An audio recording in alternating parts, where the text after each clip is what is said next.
Who is God? Where is God?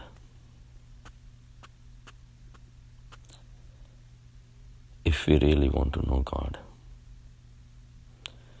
we have to understand that we and the God is two separate things in our minds. It's not going to work. Until you drop the me, God does not surface. And if you say that I saw God, that's a wrong thing to say also. Because when the God appears, you are not there. And that is the condition of reaching to the God. So in meditation, first we have to understand that where we are right now, the God is only a concept. It's an imagination that has been instilled in your minds by someone else. Either it's the books or people, your teachers, priests, religions. This imagination you have been carrying around and thinking someday you will meet God. It's not going to work. Meditation is a pure tool in which the purity is a must. Desiring anything will not take you there. You can go all over the world, bow down to the statues of gods, do all tilak and puja and rituals and all that. These are your actions. Actions will never take you there, because actions requires the actor. You are the actor. But that means you exist. As long as you exist, he doesn't appear.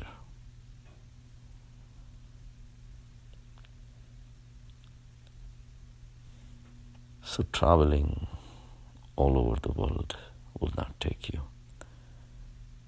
Books will not give you the God. Scriptures will not bring the God to you. They are only indications where you should go.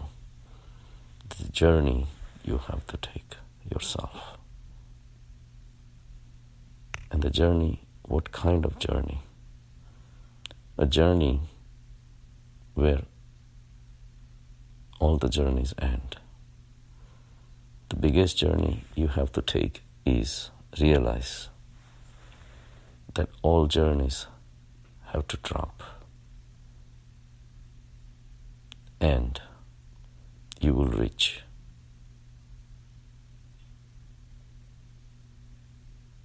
the tattva that exists, the shunyata which exists. So what do?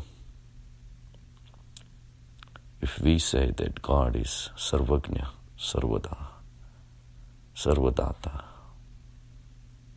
Karuna Sagar, we have given all these names. These are very appropriate names, but it's still not the same as experiencing it.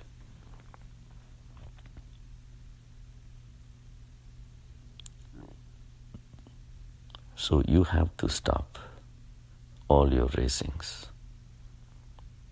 But that's what we do all day long. Wake up in the morning. We have a goal in the mind. How many people we're going to meet? Even if you have to meet your appointment with a doctor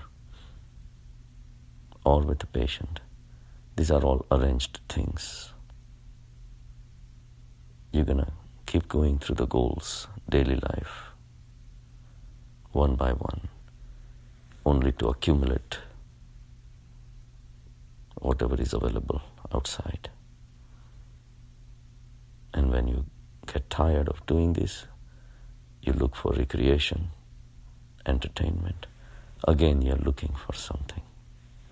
You look forward to the events to happen in your life.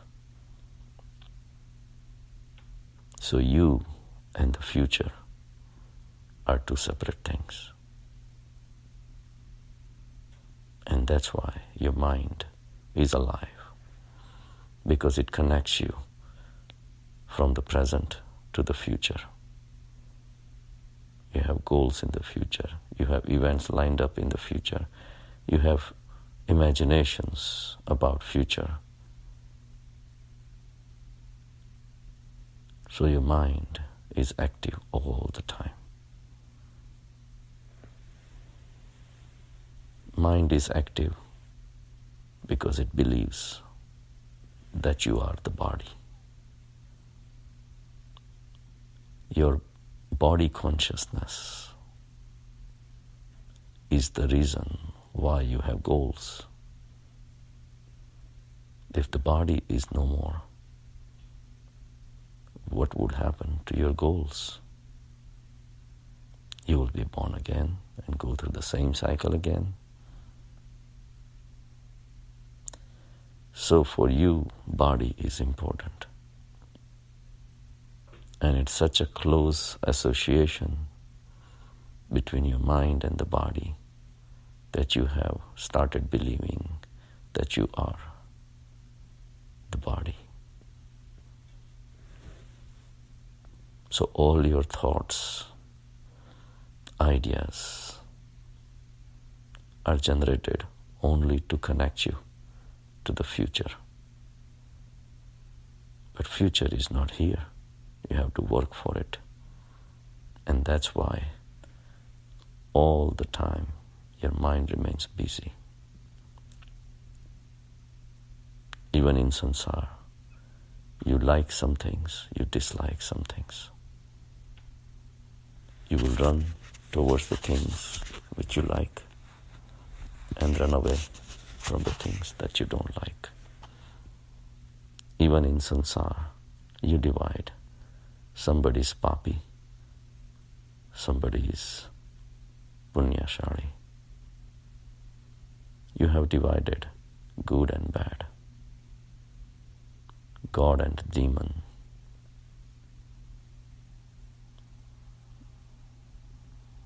Bad characteristics, good characteristics.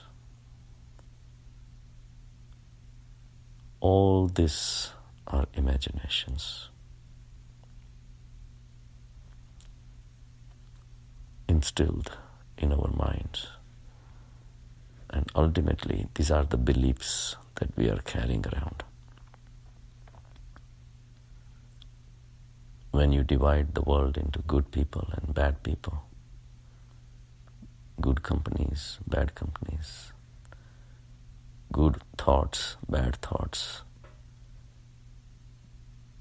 these are all concepts, these are all imaginations. And that's why your mind is alive. The only process that has some chance of taking you where you need to go is through meditation. Your mind has connected to the world and has gathered a lot of impressions. You being a Hindu, you being a Muslim, you being a Christian, these are all impressions.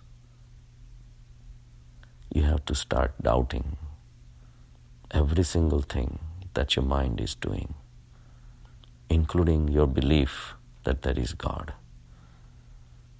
Just forget about everything, because that also is a concept.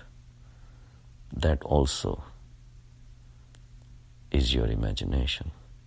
No, we do not want any imaginations. We do not want to accept everything that has been told to you, anything that has been told to us. The only way to realize that these are all impressions, these are all beliefs and thoughts and ideas, these are all coming from outside. When a child is born, he can be converted into Hindu or a Muslim or a Jain by the existing society. But that does not make him Hindu or Muslim or Jain. It is simply an identification given to him. So when you go deep in meditation, realize that it's not just your thoughts, but your solid belief of what you are. Your belief that you are a male is also a belief. And your beliefs are even deeper than your thoughts. And these beliefs are the one that make you act in the world also. Males will behave like males, and females will behave like females. Your attraction for females or your attraction for the males is again because of your belief that you are male or a female. Even these beliefs you cannot carry with you when you want to go within. The tool that you have to use, and that is the biggest gift of the consciousness, is the awareness. You bring these beliefs in front of you.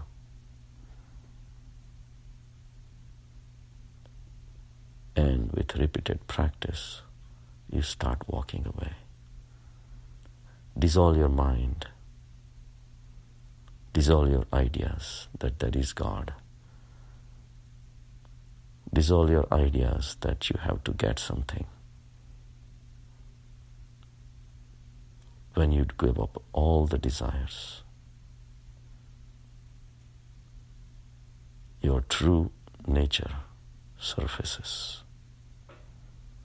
Your true nature is the consciousness. Just the way nature of the water is to cool you down, and the nature of the sun is to give you heat. And this nature cannot be changed. Sun will be always hot. Moon will be always cool. Water will always wet you. These are basic natures of the elements of the earth, of which you are part of it. But your true nature is the awareness, buddhi, bodh. Is like reading a story.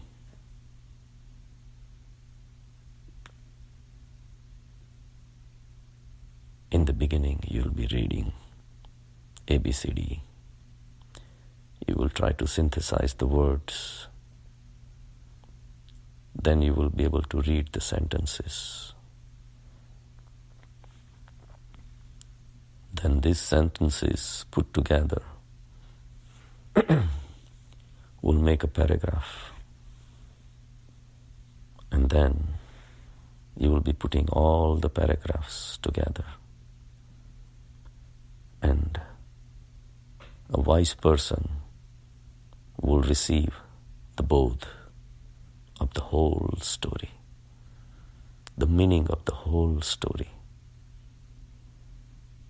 At that time, the words disappear, sentences disappear, paragraphs disappear, pages and pages disappear. What are you left with? Only the bodh of the story, the true essence of the story. It's like rubbing thousands of roses and extracting the fragrance, extracting the cologne, the fragrance, and the rose oil that comes out. The true essence of a rose remains the same. The whole rose has disappeared, but the fragrance was the essence of the rose. Same way, the whole story ends in only one thing, the bodh of the story. So when you go in meditation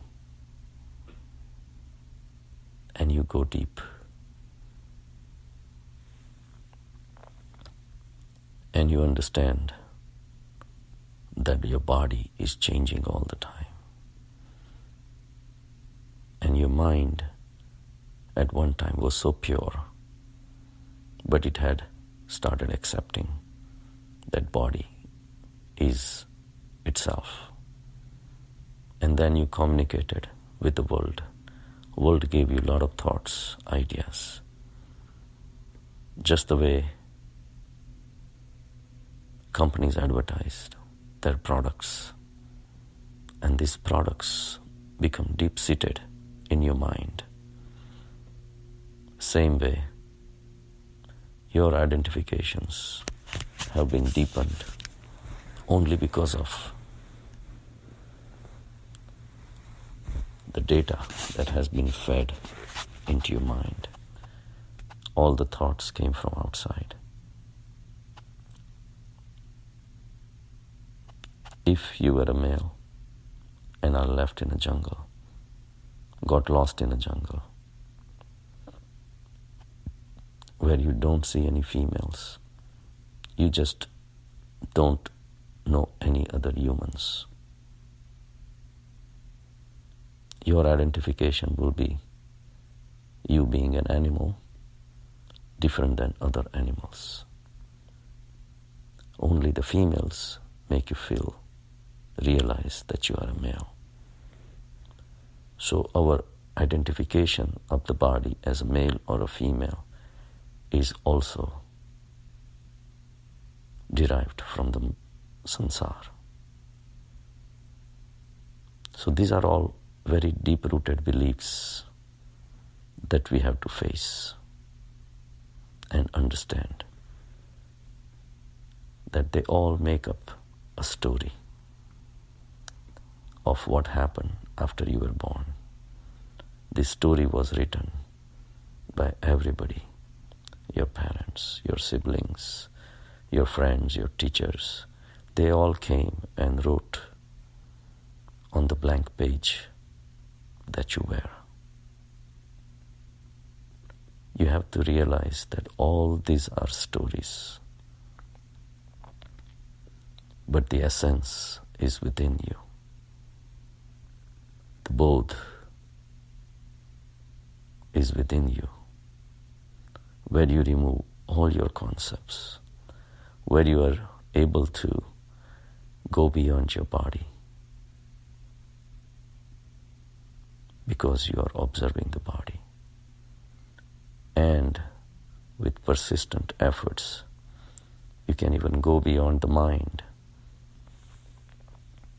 which is holding the concepts like God, godliness, devas, rakshasas, devils, All these are concepts, varg, narg, sukh, dukh. These are all concepts because sukh and dukh are also at the body level. So we have to bypass, we have to go beyond all these things. And then ultimately you become a blank page again, which is the true Sarup that you have. Hindus call it Atma. Mahavir calls it Atma. But Buddha says, go even beyond that. Even Atma is an identification where you would say that my Atma. No, go beyond Atma. Remove all these concepts, understand these concepts, and then you have reached to the essence of the rose, bodh of the story. Bodh is only an understanding.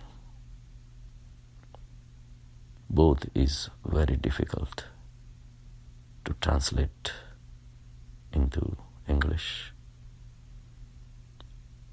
but you will understand, like I said about the story. You just get the essence of it. After you get essence of the story, what do? You throw the book away. Same way, look at your life as a story. Get the bodh out of it. Even you disappear. Your ideas disappear. Your relationships disappear. Your deep-seated beliefs disappear. Your maleness and femaleness disappears. What remains is the bodh. And you remain there as a bodh. Don't worry about other atmas, other people, what happened to them. Only the bodh remains. In that bodh, you become steady. And you become Buddha. By remaining in this state 24/7, you walk around with that Buddhatva and believe that you are only the Buddhatva. Rest is just a story. Have a good day.